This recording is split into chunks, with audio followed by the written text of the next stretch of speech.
Assalamualaikum warahmatullahi wabarakatuh. Apa kabar saudara? Kita lanjutkan pembahasan kita terkait dengan respirasi aerob. Kali ini kita akan bahas tentang siklus Krebs.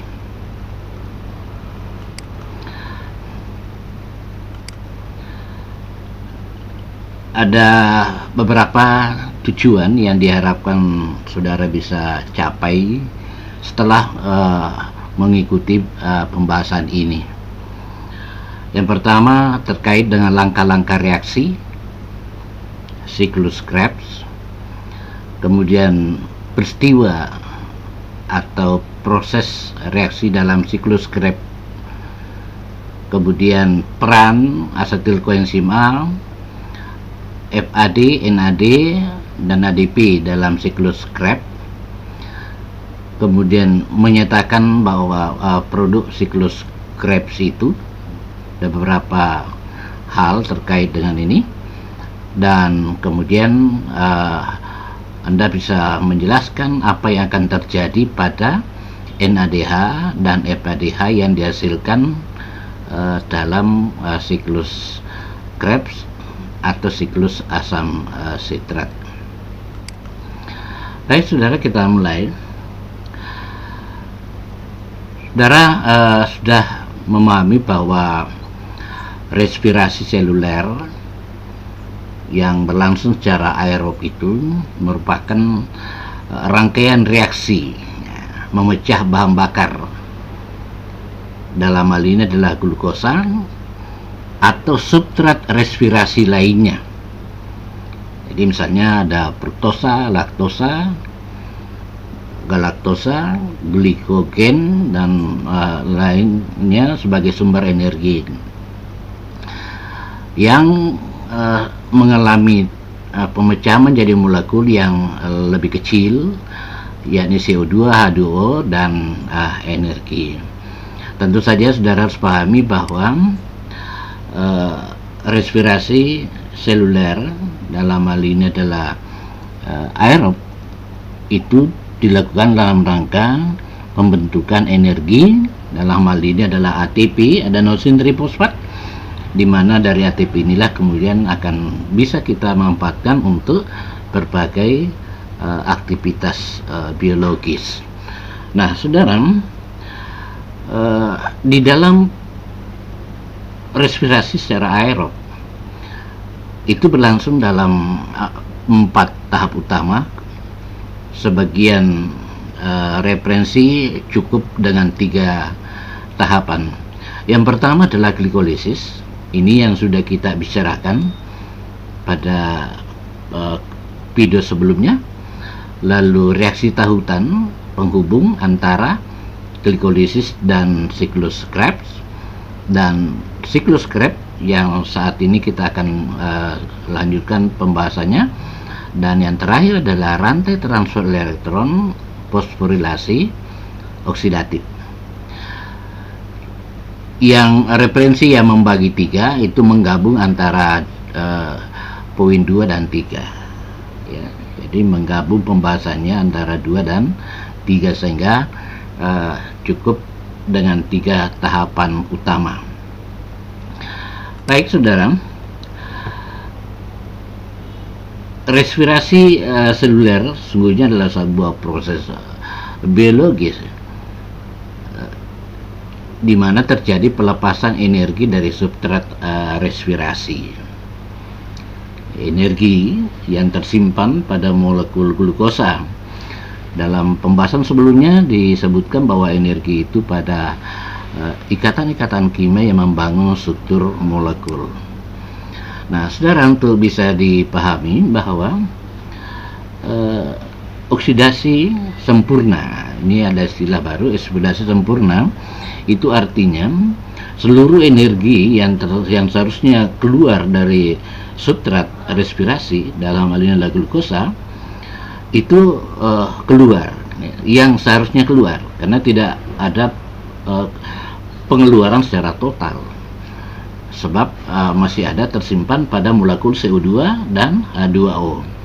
Total energinya adalah 675 kilokalori per mol glukosa. Dan jumlah yang sebanyak ini itu 60% kurang lebih itu digunakan untuk menjaga suhu tubuh, dan 40% sisanya kurang lebih ini dalam beberapa referensi menyebut 36, juga ada 38, nanti akan ada penjelasan. Itu digunakan untuk aktivitas Anda berpikir, Anda belajar, Anda bahkan ketika mengingat seseorang, menghayalkan sesuatu, itu butuh energi, dan energi itu diperoleh dari pembongkaran molekul ATP menjadi ADP, atau ADP menjadi AMP, adenosin monofosfat. Jadi energi itu digunakan dari ATP. Nah, tadi sudah dijelaskan bahwa ada 4 tahapan, dan pada tahapan ini kita akan bicarakan khusus mengenai siklus Krebs. Siklus Krebs ini supaya Anda kaya dengan referensi, juga ada disebut sebagai siklus asam sitrat, sesuai dengan produk pertama yang terbentuk, yakni sitrat. Lalu kemudian siklus asam trikarboksilat, ini terkait dengan jumlah atom C yang ada pada produk awal dari siklus Krebs itu sendiri. Nah, baik saudara, inilah gambaran ringkas siklus Krebs. Ya, apa yang perlu dicermati sebagai mahasiswa biologi? Yang pertama adalah bahwa senyawa yang masuk itu adalah asetil koenzim A. Ini adalah produk dari konversi piruvat menjadi asetil CoA. Sekalipun tidak berarti bahwa semuanya berasal dari sana. Dalam pembahasan selanjutnya diperoleh informasi nanti bahwa asetil CoA itu juga berasal dari antara lain pada oksidasi asam lemak. Tapi kali ini adalah asetil CoA yang berasal dari konversi piruvat, dan piruvat adalah hasil akhir dari glikolisis. Selanjutnya yang perlu diperhatikan lagi bahwa siklus ini berlangsung dalam beberapa tahapan. Ada 8 tahapan di sini. Pertama, 2, 3 dan seterusnya sampai 8 tahapan, di mana dalam setiap tahapan itu akan terjadi perubahan struktur, dan bahkan terjadi perubahan jumlah atom C dari molekul sebelumnya. Jumlah karbon dalam setiap senyawa ditunjukkan dalam angka dalam kotak. Jadi angka kotak ini C6 berarti senyawa itu adalah 6 atom karbonnya, C5 berarti ada 5, kemudian C4 itu berarti ada 4 atom C dari senyawa, misalnya ini suksinat. Itu yang perlu dipahami dari bahasa gambar ini. Nanti kemudian akan dijelaskan satu persatu apa yang terjadi pada masing-masing tahapan reaksi ini. Baik saudara, kita lanjutkan siklus Krebs. Asetil CoA hasil konversi piruvat dari jalur antara. Pertama kemudian bergabung dengan senyawa oksaloasetat, satu senyawa antara dalam siklus Krebs dengan jumlah atom C4, C1, 2, 3, 4. Dan demikian akan terbentuk satu senyawa yang atom C-nya 6, hasil kondensasi antara C2 asetil CoA dengan oksaloasetat C4. Saksikan C6 dengan struktur 1, 2, 3, 4, 5, 6. Dari sitrat selanjutnya dengan enzim akonitase itu akan berubah struktur kemudian menjadi isositrat. Jadi dari sitrat menjadi isositrat, atom C-nya tetap 6. dari C6 isositrat, lalu kemudian mengalami reaksi satu, oksidasi oleh NAD, yang dioksidasi tentu isositrat, lalu kemudian terjadi dekarboksilasi, pelepasan satu atom C dalam bentuk CO2 dari isositrat sehingga yang semula C6 menjadi C5.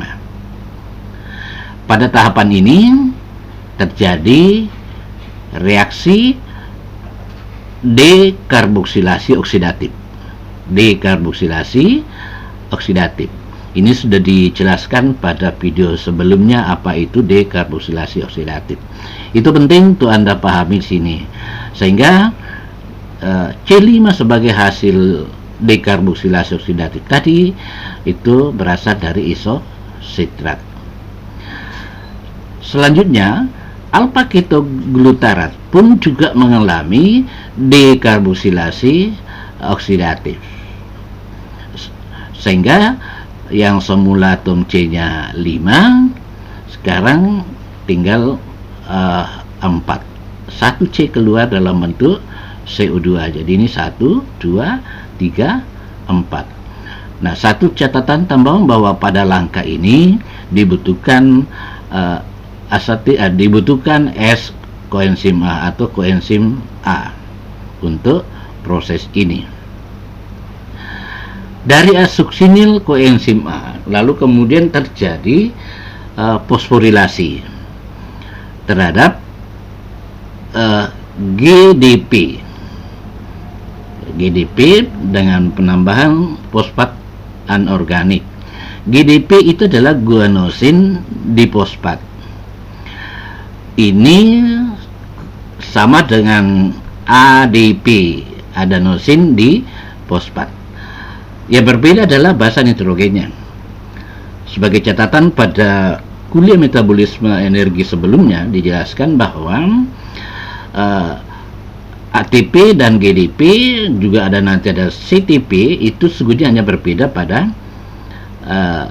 basa nitrogennya. Dalam hal ini ada nin, guanin, ada sitosin gitu. Nah, kali ini basa nitrogennya adalah guanin, terlibat dalam proses oksidatif. Dengan demikian maka GDP menjadi GTP, guanosin trifosfat.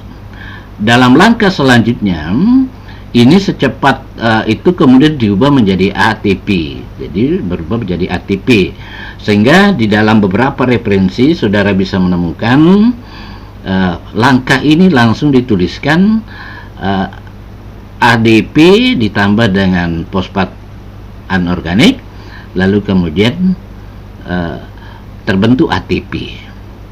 Yang penting untuk dipahami bahwa di dalam proses ini sebagian energi itu kemudian diperoleh dari senyawa sebelumnya, dalamnya adalah suksinil, S koenzim A, dan kemudian menjadi suksinat. Dari suksinat lalu kemudian menjadi fumarat. Elektron dari C4 kemudian diserahkan kepada FAD sebagai oksidatornya, atau dengan kata lain FAD mengoksidasi suksinat sehingga kemudian FAD menjadi FADH2. Maaf, ini tidak kelihatan, FADH2 di sini, sehingga suksinat sekarang menjadi fumarat. Dari fumarat C4 kemudian menjadi malat, masih dengan C4. Jadi yang berubah adalah strukturnya. Dan dari malat kemudian mengalami lagi oksidasi, kali ini tanpa dekarboksilasi. Jadi berbeda dengan dua tahapan sebelumnya di mana oksidasi disertai dengan dekarboksilasi. Di sini dari tahap malat menjadi oksaloasetat terjadi oksidasi tanpa dekarboksilasi. Nah, sampai dengan oksaloasetat maka itu berarti proses siklus ini sudah selesai. Lalu apa yang perlu diberi perhatian khusus? Satu, bahwa pada semua tahapan ini peran enzim itu perlu Anda kenali. Pada setiap langkah ada enzim khusus yang mengkatalisisnya. Itu satu. Yang kedua, bahwa jika semula awal dari proses ini adalah senyawa C6 hasil kondensasi asetil-CoA dengan oksaloasetat C6, lalu kemudian setelah bersiklus di ujung dari siklus ini kembali menjadi C4, maka pertanyaannya adalah kemana gerangan 2 atom C yang beredar itu? Maka jawabannya ada pada proses dekarboksilasi yang berlangsung pada 2 tahap. Ini perlu Anda ingat, dari isositrat ke alfa ketoglutarat dan dari alfa ketoglutarat menjadi suksinil koenzim A. Pada langkah selanjutnya tidak ada lagi proses dekarboksilasi. Dengan demikian, dari 6 atom C yang memulai proses ini sebagai produk awal itu lepas 2C dalam bentuk CO2. Oke, saudara, itu hal-hal penting untuk Anda cermati dalam proses ini. Nah, perlu diingat bahwa siklus ini adalah siklus sentral, tidak hanya muara dari proses glikolisis. Ada berapa senyawa lain yang kemudian bisa masuk atau dari siklus Krebs ini bisa keluar. Oleh karena itu kita mengenal istilah senyawa antara. Nah, sitrat, isositrat, alfa ketoglutarat, suksinil, suksinat, fumarat, malat, oksaloasetat ini adalah senyawa antara. Ibarat terminal. Terminal adalah tempat masuknya mobil dan juga sekaligus tempat keluarnya mobil menuju daerah tujuan. Maka dengan penggambaran seperti itu, maka siklus Krebs juga bisa bermuara dari beberapa senyawa lain. Anda sudah belajar misalnya mengenai protein, di mana ada asam amino yang di sana adalah asam amino glutamat. Setelah mengalami deaminasi itu akan memasuki jalur ini, alfa ketoglutarat. Itu sekedar contoh. Demikian pula nanti pada oksidasi beta asam lemak akan dihasilkan sejumlah asetil-CoA. Jadi kesimpulannya bahwa ini jalur sentral, tidak hanya jalur tujuan dari oksidasi glukosa, dalam hal ini adalah karbohidrat. Nah, baik saudara, sekedar memberi aksentuasi dari penjelasan tadi. Ini perhatikan fosforilasi oksidatif. Jadi tadinya terjadi proses di mana nanti kemudian ini fosforilasi oksidatif ini berlangsung pada rantai transfer elektron. Ya, ini bermuara. Karena itu konversi atau hasil NADH yang ekuivalen dengan 3 itu terjadi setelah melewati rantai transfer elektron. Prosesnya disebut dengan fosforilasi oksidatif. Lalu terjadi dekarboksilasi. Selanjutnya masih hal yang sama juga terjadi pada tahapan alfa ketoglutarat menjadi suksinil S koenzim A. Lalu ini adalah fosforilasi. Saya tetap menggunakan sebagai tingkat substrat sebagaimana pada glikolisis. Tapi dalam beberapa dokumen referensi ini kemudian tidak dimasukkan sebagai fosforilasi tingkat substrat sebab energinya memang tidak diperoleh dari senyawa sebelumnya. Lalu kemudian di sini fosforilasi oksidatif tanpa dekarboksilasi, ya, tidak ada di sini. Demikian juga dengan fosforilasi oksidatif. Nah, catatan lain bahwa koenzim yang digunakan dibutuhkan dalam proses ini ada 2 macam, yaitu NAD dan FAD. Keduanya tentu sebagai misi pembawa elektron, bedanya adalah pada kapasitas energi yang dimilikinya. NAD nanti setelah melewati fosforilasi oksidatif itu ekuivalen dengan 3 ATP, sementara pelapin ada di nukleotida FAD. Setelah memasuki rantai transfer elektron, maka ATP ekuivalen dengan 2 ATP. Jadi berbeda ya. Saya kira saudara, itu tentang gambaran siklus Krebs. Nah, sekedar memberikan aksentuasi bahwa semua molekul NADH tadi dari siklus Krebs, demikian juga dengan FADH2, itu misinya membawa proton, ion hidrogen, dan elektron, di mana di dalamnya tersimpan sejumlah energi. Ingat bahwa elektron mengalami eksitasi karena kelebihan energinya. Artinya elektron menyimpan sejumlah energi, dan itu kemudian energi itu berubah atau digunakan untuk pembentukan ATP setelah memasuki rantai transfer elektron. Ini adalah rantai transfer elektron, di mana di dalamnya berlangsung proses fosforilasi oksidatif. Nanti akan dibicarakan pada video sesudah penjelasan ini. Baik saudara, ini adalah sebuah ringkasan dari apa yang sudah kita jelaskan dari awal mengenai siklus Krebs. Anda tinggal menyimak kembali. Sebagai contoh, respirasi aerob melibatkan 4 tahap. Lalu siklus asam sitrat, ini adalah nama-nama yang terkait dengan itu. Kemudian ini menyangkut masalah energi yang digunakan untuk pembentukan ATP. Lalu ada rantai transfer elektron, di mana menjadi muara dari siklus asam sitrat atau siklus Krebs. Dan penting bagi saudara, ringkasan keseluruhan khusus untuk siklus Krebs. Maaf, sengaja saya cantumkan nama-nama lain siklus Krebs biar lebih familiar manakala menggunakan referensi lain yang menggunakan istilah siklus Krebs dengan sebutan lain. Nah, persamaan reaksinya adalah asetil-CoA. Ingat kalau kembali pada bagian tadi, 3 NAD. Kalau bisa kita kembali ke sini.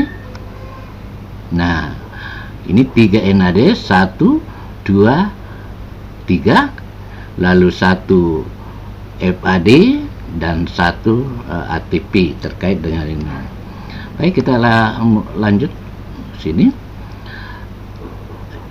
3 NAD, 1 FAD, lalu ada 1 ADP yang tadi itu adalah GTP, GDP, dan hasilnya adalah 2 CO2 keluar, ingat, per mol asetil. Ada 3 NADH, bentuk reduksi dari NAD maupun FAD, dan ATP. Berapa ATP yang dihasilkan langsung tadi dari sini? Adalah 1 ATP. Jadi saudara, demikian penjelasan mengenai siklus Krebs atau siklus asam sitrat. Saya sering menyederhanakan dan membantu mahasiswa untuk mengingat. Ini adalah jembatan keledai yang saya buat sendiri. Tentu Anda bisa membuat sendiri, menyusun sendiri sesuai dengan apa yang memudahkan Anda. Saya menulisnya sebagai si iso oke susu nyapu mau. Ya, si iso oke susunya mau. Gambar ini bagi Anda yang memahami bahasa iso, ini ada 2 pipet isap ya.